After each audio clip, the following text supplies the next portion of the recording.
Y por la oportunidad de poder estar aquí de nuevo con ustedes para hablarles de avances en teragnóstico. Después he hablado aquí de varias terapias. Precisamente hoy yo creo que ha habido unas conferencias magníficas en relación a los tumores neuroendocrinos que voy a intentar no solaparme en algunos de los aspectos. Bien, ¿qué es esto de teragnóstico? Sin la G, que es algo complejo de pronunciar. La definición, que yo creo que es bastante sencilla, es que es una combinación de una herramienta diagnóstica, de ahí diagnostic, el gnostic, que ayuda a definir una terapia, una herramienta terapéutica más adecuada para una enfermedad específica. Es decir, vemos lo que tratamos. Esa sería, yo creo, la definición. Si este término es nuevo, pero nada nuevo es este tipo de aplicación. ¿Por qué? Porque llevamos muchos años, ya en el siglo pasado, mediados, yo creo que ya se empezó con el yodo 131 en el carcinoma de tiroides. Estábamos utilizando yodo 131 para ver cuál es la extensión de los tumores diferenciados de tiroides, y también utilizábamos el yodo 131 para tratar estos tumores. Lo que pasa es que ahora este término teragnóstico está incluido en una medicina personalizada, que yo creo que es la tendencia novedosa, y que yo creo que el teragnóstico está incluido también ahí. Es decir, dar un tipo específico de tratamiento en un momento concreto de la enfermedad a una dosis adecuada para un paciente que más se puede beneficiar. Es decir, es buscar lo más concreto, lo más específico en un momento, a una dosis, con un tipo de terapia en una situación de un paciente. Es decir, ya no se trata la enfermedad, lo que se trata es un tumor específico de un paciente. Y además este término de medicina personalizada, que incluiría el teragnóstico, también puede expandirse a lo que es salud personalizada. Es decir, ya todo el proceso desde cuando se diagnostica a cuando, los primeros síntomas hasta cuando se llega a la curación en el mejor de los casos, saber qué tipo de profesionales, qué tipo de fármacos, qué tipo de técnicas, el contexto, el coste, la situación familiar, etcétera, de un determinado paciente. Es decir, que es una tendencia global, yo creo, que en medicina, y que, por tanto, ahora sí que tiene interés hablar de teragnóstico. Bien, ¿en qué consiste? Yo creo que este gráfico lo define muy bien. Es decir, tenemos por un lado un blanco, una cerradura a la cual tenemos la llave de cómo entrar a través de un ligando, que obviamente necesitamos un link entre este quelante, que será el isótopo radiactivo, y en este caso, los blancos más conocidos actualmente, y destaco dos, son los receptores de somatostatina en los tumores neuroendocrinos y el antígeno específico de membrana de próstata. Respecto a la relación que existe, obviamente existen unos péptidos reguladores, agonistas y antagonistas de estos blancos, y por último los isótopos radiactivos que unimos para poder visualizar y poder tratar. Obviamente son diferentes, luego haremos alguna mención específica. Bien, respecto a los tumores neuroendocrinos, que yo creo que ha sido ampliamente tratado durante el día de hoy, esta mañana, y de una forma excelente. En primer lugar, nos han hablado de los neuroblastomas. También son células neuroendocrinas o tumores neuroendocrinos que expresan o reconocen los análogos de noradrenalina, y por lo tanto el MIBG, la guanetidina, es reconocida por estas células y se incorpora. También sería un caso de teragnóstico. En este caso, el yodo 131 utilizaríamos para tratar y el yodo 123 lo utilizaríamos para visualizar. También lo podemos utilizar, además de los neuroblastomas, obviamente los feocromocitomas, como también se ha mencionado. Otro aspecto que tienen las células neuroendocrinas tumorales es que expresan receptores de somatostatina, lo cual, bueno, pues como ven, hay distintos radiofármacos y distintos radionúclidos que podemos utilizar, pero no son las únicas. También estas células neuroendocrinas expresan receptores de aminoácidos, como es la fenilalanina, que luego utilizan para la dopamina y secretarlo en gránulos en estos pacientes. Es decir, tienen capacidad de incorporarla y de metabolizarla. Y estas células, como también nos ha descrito el doctor Chaudhry de Nueva Delhi, bueno, pues también tienen receptores transportadores. Tenemos muchas puntos de vista nuclear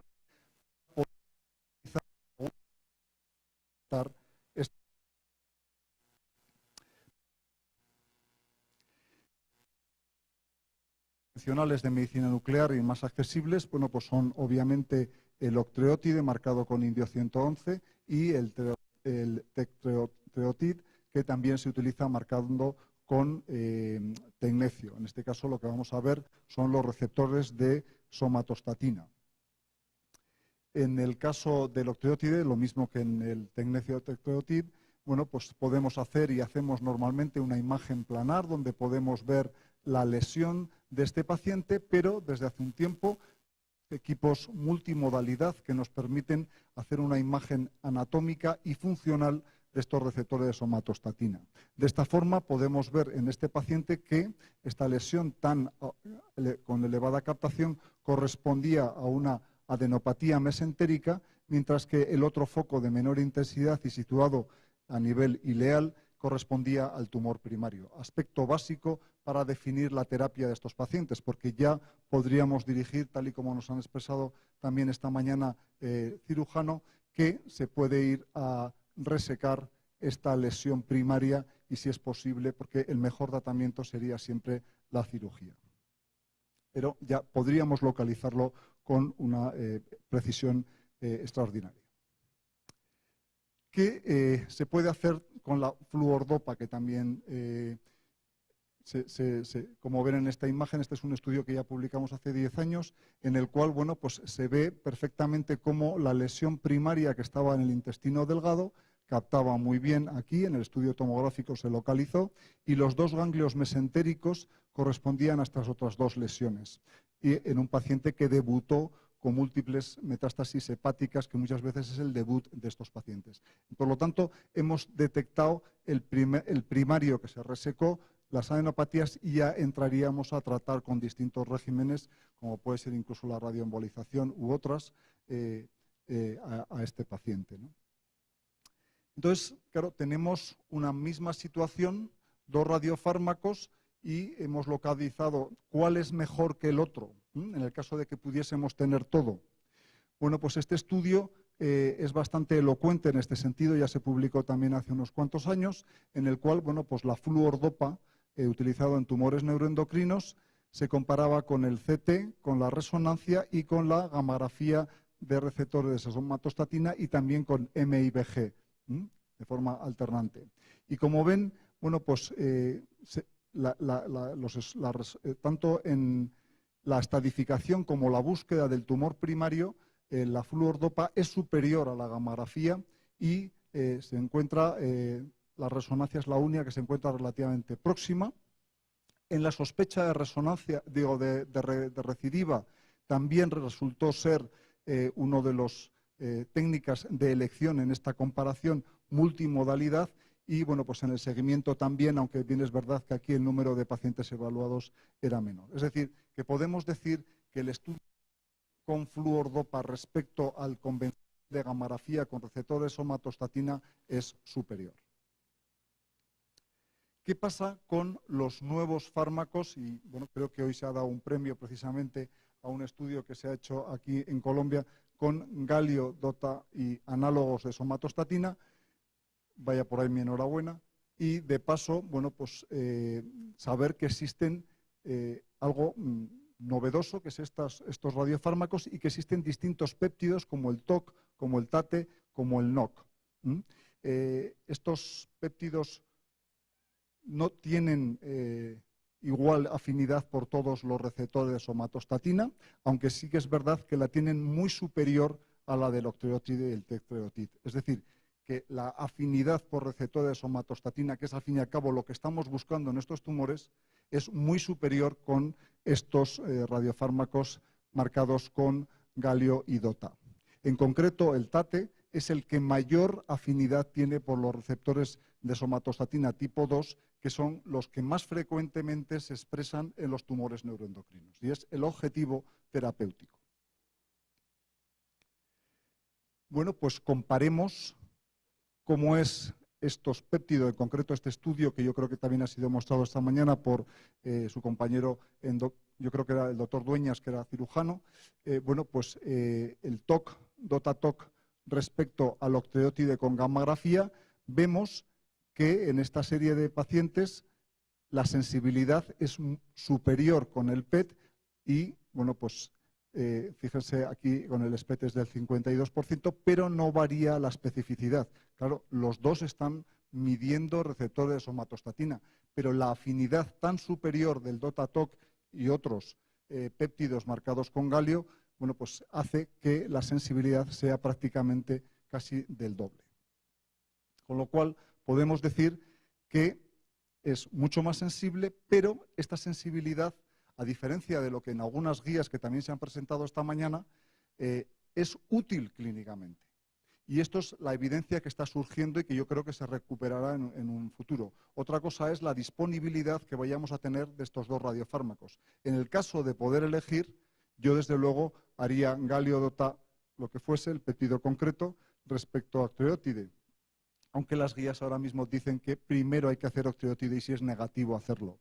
Pero fíjense, en este mismo estudio, 18 de 84 pacientes aportaba una información clínica relevante, es decir, que cambiaba el manejo del paciente. Con lo cual ya no es que esa mayor sensibilidad, bueno, pues quede que en vez de 3 había 40 lesiones. Bien, pero no, eso cambia el manejo del paciente. Y en el caso respecto al otro scan, 12 de 84 también cambiaba. Con lo cual es un porcentaje que, bueno, pues en estudios, supongo, prospectivos se irá viendo con más detenimiento en los años venideros. Este es un ejemplo, este es un paciente donde, bueno, pues se ve aquí una pequeña alteración, alguna lesión hepática, y fíjense cómo en el mismo paciente se ven muchísimo más claramente las lesiones, incluso afectación ósea que no se había percibido. Esto, desde luego, cambia el manejo del paciente absolutamente. El estudio sería positivo, nos podíamos quedar ahí según las guías, pero fíjense que aquí tiene afectación ósea, lo cual cambiaría probablemente el manejo del paciente.